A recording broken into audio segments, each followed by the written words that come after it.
उसकी परिस्थिति को नहीं समझा। ये बड़ा सपना देखने वाला है, ये बड़ा वचन प्रवक्ता है, ये बहुत ही ज्यादा बोलने वाला है। इसको क्या किया जाए? अंधेरे में डाल दिया जाए।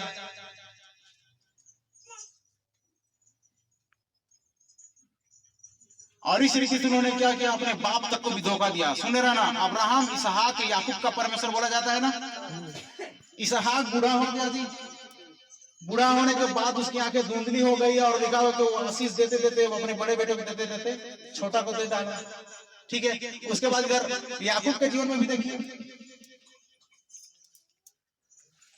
याकूब जब बूढ़ा हुआ तो उसको क्या करना पड़ा? कैसी तकलीफों से गुजरना पड़ा? यूसुफ का सामने झुकना पड़ा अपने बेटे के सामने। उसके 12 बेटे ने क्या उसको दिन दिखाया? यूसुफ तो उधर मिस्र देश में जाकर प्रधानमंत्री बन गया, परमेश्वर उसको प्रधानमंत्री बना दिया। और याकूब उधर थरथराना शुरू कर दिया। इतने बड़े बड़े आशीष से भरे हुए लोग, अब घटना को बारीकी से पढ़ी, कैसे कैसे इन्होंने जीवन को पार किया। उपवास करना है, प्रार्थना करना है, और किसी रीति से आपको 3 तमाशा 17 तमाशा करके बिगाड़ना नहीं है। उटपटांग हरकत करके बातें करके बिगाड़ना नहीं है। बारंबार आपको चिताया जा रहा है, बारंबार आपको समझाया जा रहा है, बारंबार बोला जा रहा है। तो चलिए आज हम परमेश्वर से एक प्रार्थना कैसे करना है मैं आपको एक तरीका बताता हूं। मेरे साथ निकालेंगे भजन संहिता अध्याय 51 उसका 15 पद। कई लोगों की जिंदगी में ये सारी परेशानियां पाई जाती हैं, ऐसा तकलीफों से गुजर रहे हैं। इन तकलीफों से हे प्रभु सुनिए, कई लोग का मुंह बंधा हुआ है। क्या बंधा हुआ है पता है? मुंह बंधा हुआ है। कब तक?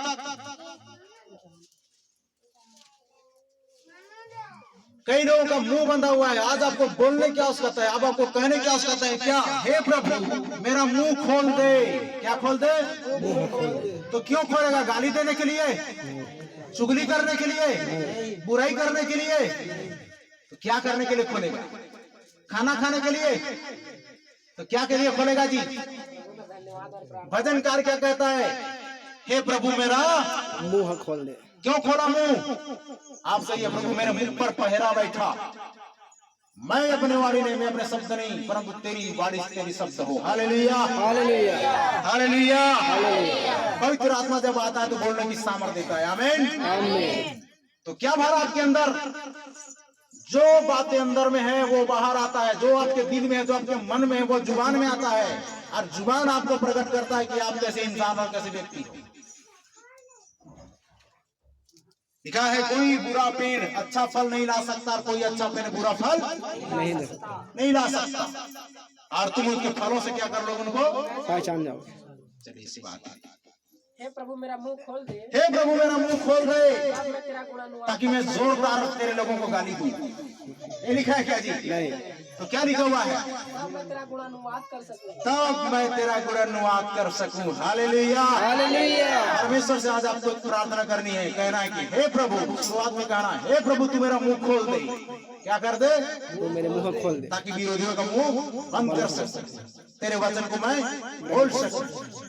मेरे मुंह खोल दे ताकि तेरा गुणानुवाद कर सकूं, परमेश्वर की महिमा करने के लिए, परमेश्वर का गुणानुवाद करने के लिए, परमेश्वर की महिमा का वर्णन करने के लिए वो यहाँ पर प्रार्थना किया जा रहा है कि प्रभु तू मेरा मुंह खोल दे ताकि मैं तेरा क्या कर सकूं? गुणानुवाद कर सकूं। लेकिन बहुत सारे लोग अपने मुंह को पता नहीं, लिखा हुआ है कि बरसी की तरह, कैंची की तरह सान लगाए हुए, धार किए हुए, प्रति क्षण प्रति सेकंड एक व्यक्ति के लिए चुनौती भरा जिंदगी है। क्या कहना है? हे प्रभु मेरा अगर किसी रीति से बंधन है, अगर किसी रीति से कुछ बातें हैं, तो आज आप कहो प्रभु मेरा मुंह खोल दे। कौन खोल दे? आज तो मेरा मुंह खुला हुआ है। Hallelujah hallelujah. क्या बोलता है? मुंह का खुलना और मुंह का बंद होना यहोवा की ओर से है। आमीन आमीन। सुने रहना, यिर्मयाह को बोला गया, चल तेरे जीभ को मैं तेरे तालू से चिपका दूंगा, जब जब मैं तुझसे बात करूं तब तू खोलेगा। यहेजकेल को जाकर देखिए, यहेजकेल के जुबान को भी ऐसा बंद कर दिया गया था। इधर और जाकर देखिए समोन को, वो जकरिया को देखिए, जाकर के जकरिया कितने महीना तक नहीं बोल पाया। नहीं, जब तक यूहन्ना जन्म नहीं लिया तब तक बोल नहीं पाया। आप क्या कहते हो? परमेश्वर के कंट्रोल में जाना मामूली बात नहीं। आपके इशारा में नाचेगा बोल देने से नहीं होगा। लिखा है हवा जिधर चाहती उधर बहती है। तो पवित्र आत्मा क्या है? हवा है, और तू उसका शब्द सुनता है, नहीं जानता कि वो किधर से आती है किधर को जाती है।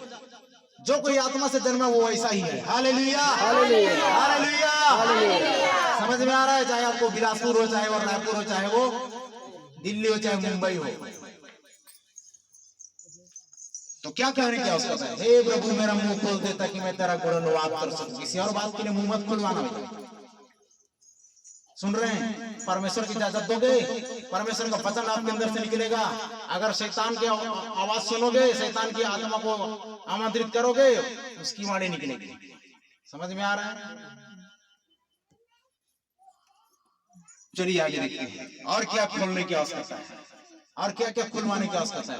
बंद, बहुत सारे बंधन है, बंद हुई चीजें हैं, इसको खुलवाने की आवश्यकता है। Hallelujah, hallelujah. क्या करने की आवश्यकता है? प्रार्थना करने की आवश्यकता है। लिखा है जो व्यक्ति, नीति वचन में लिखा हुआ है कि जो व्यक्ति जितना सुना हुआ है उतना ही वो बोलता रहता है। लेकिन परमेश्वर का नबी ऐसे नहीं हो। परमेश्वर का नबी को डायरेक्ट वचन मिलता है और परमेश्वर की वॉइस सुनता है, परमेश्वर की आवाज सुनता है और उनको बोलता है। Hallelujah, hallelujah, hallelujah, hallelujah. भजन संहिता 119 अध्याय 18 पद फिर कहना, हे प्रभु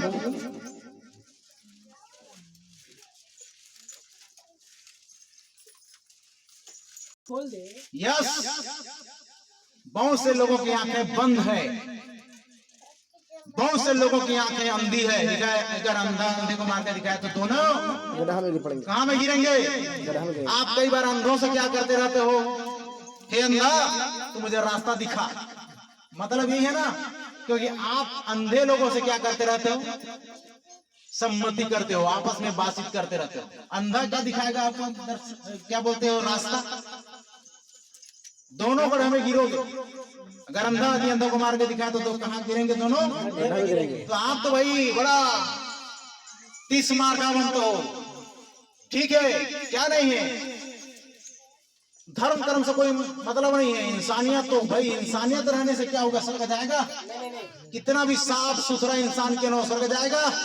यीशु मसीह के बगैर उद्धार है? नहीं है। घमंड तो हम इसी बात में करते हैं। Hallelujah, hallelujah. जोर से ताली बजाकर परमेश्वर की महिमा करें।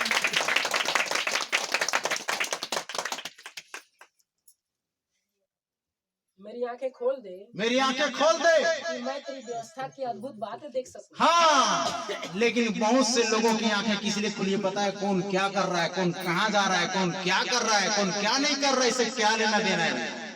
इसीलिए आंखें नहीं खुलवाना। इससे बोला है कि लिखा है तेरी आंख तुझे ठोकर खिलाए तो क्या कर दे? निकाल कर फेंक दे। अगर तेरा हाथ तुझे ठोकर खिलाए तो निकाल कर क्या कर दे? काट कर फेंक दे। फेंक दोगे? चलिए, हमारे पिताजी बढ़ाई है, वो चलाता है। हारी छोटा बड़ा करने शुरू करेंगे, चलेगा कि नहीं चलेगा?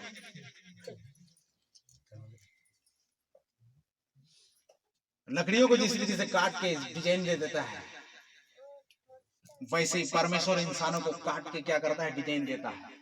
पता है? उसके अंदर के सारी उन चीजों को निकाल कर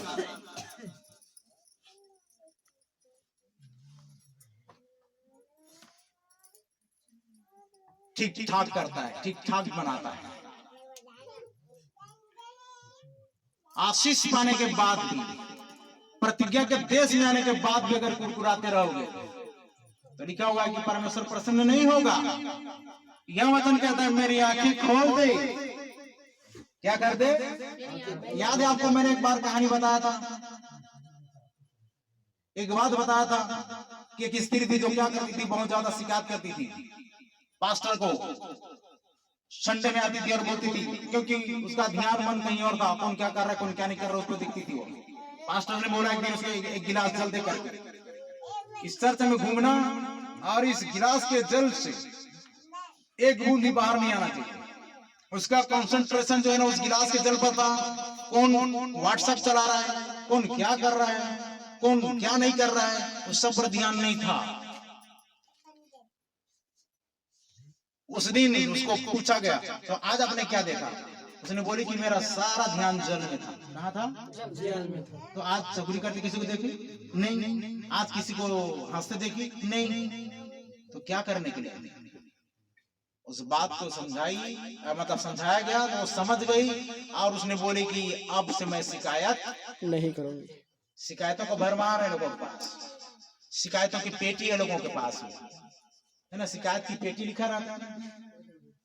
हेलो, रेलवे स्टेशन में जाओ, कहीं भी जाओ, वहां पर अगर सुझाव या शिकायत की एक पेटी हुआ कर, बैंक में जाओ, रहती नहीं रहती है? या कस्टमर बोलेगा आपके सुझाव के लिए हम 1 से 8 तक नंबर चाहते हैं, अच्छा लगा या नहीं? तो लोगों का समझ फर्क है, बहुत अंतर है। परमेश्वर कुछ और समझाना चाह रहा है, लोगों कुछ और समझ जाते हैं। परमेश्वर कुछ और बताना चाह रहा है, लोग कुछ और समझ जाते हैं, कुछ और समझ जाते हैं। क्यों? यहाँ पर बोला जा रहा है कि हे प्रभु तू मेरी आंखें खोल दे। तो क्यों खुलवाओगे आंखें, बताओ तो? उससे अच्छा तो अंधा ही रहो। आंखें